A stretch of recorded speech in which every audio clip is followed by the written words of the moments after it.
વરસાદનું મેં ટીપું લઈ લીધું, ઝૂમ કર્યું છે. વરસાદ પડ્યો એટલે ભેજવાળું વાતાવરણ છે. ઇટ મીન્સ કે આપણા જે વાતાવરણમાં હવામાં પાણીના નાના નાના બિંદુઓ છે, ટીપાઓ છે કે નહીં હોય, તો અહીંયા મેં એક ટીપું લઈ લીધું. બરોબર. જેવો વરસાદ બંધ થાય અને તરત જ સૂરજ દાદા ઉગે, તરત જ સૂરજ દાદા વાદળાઓ ખસે અને બહાર આવે એટલે શું થાય તો કે વરસાદનું ટીપું છે ને એ વિદ્યાર્થી મિત્રો એક નાના પ્રિઝમ તરીકે કામ કરશે. શું કરશે? આ વરસાદનું જે ટીપું છે ને, ટીપું એ નાના પ્રિઝમ તરીકે કાર્ય કરશે. શું કરશે? આ વરસાદનું જે ટીપું છે ને એ નાના પ્રિઝમ તરીકે કાર્ય કરશે. હવે સાંભળજો કેવી રીતે કામ કરે જોઈએ. હવે શું થશે તો કે ભાઈ વરસાદ પડી ગયો, બરોબર, સીધો તડકો આવ્યો. હવે વાતાવરણમાં તો શું છે, આવા નાના નાના પાણીના બિંદુઓ છે, એમાંનું એક બિંદુ મેં લઈ લીધું. હવે શું થાય, સૂર્યમાંથી શ્વેત પ્રકાશ છે, એ સૂર્યમાંથી શ્વેત પ્રકાશ છે એ નીકળો. જો દેખાય છે, દેખાય સૂર્યમાંથી શ્વેત પ્રકાશ. જેવો આ શ્વેત પ્રકાશ સૂર્યમાંથી નીકળશે, બરોબર, એટલે શું થશે તો કે એ આ પાણીના બિંદુઓ પાસે પડશે. ક્યાં પડશે? પાણીના બિંદુઓ પાસે પડશે. હવે શું થશે જો, હવે ધ્યાન આપજો અહીંયા.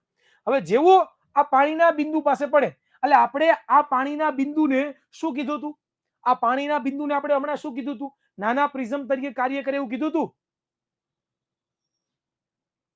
બરોબર. તો જો હવે શું થાય છે તો કે એ વિદ્યાર્થી મિત્રો અહીંયા એક સપાટીએ મેં લંબ દોરી દીધો.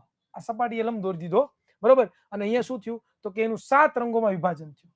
કેમાં થયું? 7 રંગોમાં વિભાજન. હવે મેં ખાલી 2 જ રંગ બતાવ્યા છે, પણ વચ્ચે તમારે બધા 7 રંગ ગણવાના છે. 7 રંગ તમારે ગણવાના છે. હો ભાઈ, ઘણા બધા પાછા કે સાહેબ 2 જ કેમ? 7 રંગ છે, જાની વાલી પીનારા, પણ એ મેં લાલ અને જાંબલી 2 જ લીધો. વચ્ચે બધા બધા આવી ગયા, બરોબર, ક્લિયર. હવે શું થશે તો વિદ્યાર્થી મિત્રો, હવે આ અહીંયા વક્રીભવન થયું. શું થયું? અહીંયા વક્રીભવન થયું. અહીંયા શું થયું? વક્રીભવન થયું. વક્રીભવન થવાને કારણે શું? વક્રીભવન અને વિભાજન બંને થયું. જો વિભાજન થયું 7 રંગોમાં, અને અહીંયા પ્રકાશનું કિરણ થોડુંક વાંકું વળ્યું. જો દેખાય છે? એટલે વક્રીભવન થયું અને વિભાજન પણ થયું. હવે શું થશે કે આ જે વિભાજિત પ્રકાશ છે ને એ આ જે બિંદુ છે એની પાછળની સપાટી પાસે પડશે. ક્યાં પડશે? આ પાછળની સપાટી પાસે પડશે. હવે જેવો એ આ પાછળની સપાટી પાસે પડશે ને એટલે અહીંયા એક બીજી ઘટના જોવા મળશે જેને કહેવામાં આવે છે પૂર્ણ આંતરિક પરાવર્તન. શું કહેવાય? પૂર્ણ આંતરિક પરાવર્તન. શું કહેવાય? પૂર્ણ આંતરિક પરાવર્તન. એટલે કે અહીંયા જેવો લાલ રંગ અથડાય છે એટલે તરત જ પરાવર્તન થઈ જાય છે. અહીંયા જેવો જાંબલી રંગ અથડાય છે તરત જ પરાવર્તન થઈ જાય છે. અને લાલ અને જાંબલી વચ્ચે રહેલા જેટલા પણ પ્રકાશ છે, જાની વાલી પીનારા, એ બધા પ્રકાશો ક્યાં તો કે આ બિંદુની પાછળની સપાટી પાસે પડશે અને અહીંયાથી પરાવર્તન થઈ જાય. આર પાર નથી જતા, આર પાર નથી જતા, પણ શું થાય છે? બિંદુની અંદર જ શું થઈ જાય છે? પરાવર્તન થઈ જાય છે. આને કહેવામાં આવે છે પૂર્ણ આંતરિક પરાવર્તન. વિદ્યાર્થી મિત્રો, તમે આ ઘટના છે ને એ તમે એનો યુઝ પણ કરો છો તમારી રોજબરોજની લાઈફમાં. ક્યાં? તમે ક્યારે વાઈફાઈ જોયું છે? વાઈફાઈ, વાઈફાઈ ખબર? વાઈફાઈ, વાઈફાઈ જોયું છે? વાઈફાઈ જોયું છે બેટા? હા સર, વાઈફાઈ જોયું છે. વાઈફાઈ ની અંદર એક કાચનો એક તાર હોય, દેખાય છે? કાચનો એક તાર હોય, તમે જોજો ઘણી વખત કાચનો એક તાર હોય. એ કાચ નો હોય, એ ફાઈબર હોય, એ પ્લાસ્ટિક અને કાચનું મિશ્રણ હોય કે જેમાં લાઈટ પસાર કરવામાં આવે, પ્રકાશ પસાર કરવામાં આવે.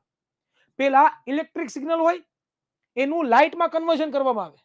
લાઇટમાં કન્વર્ઝન થાય એટલે એ લાઇટ શું થાય તો કે એ જે કાચનો જે તાર હોય એમાંથી પસાર થાય અને એની સ્પીડ કેટલી હોય?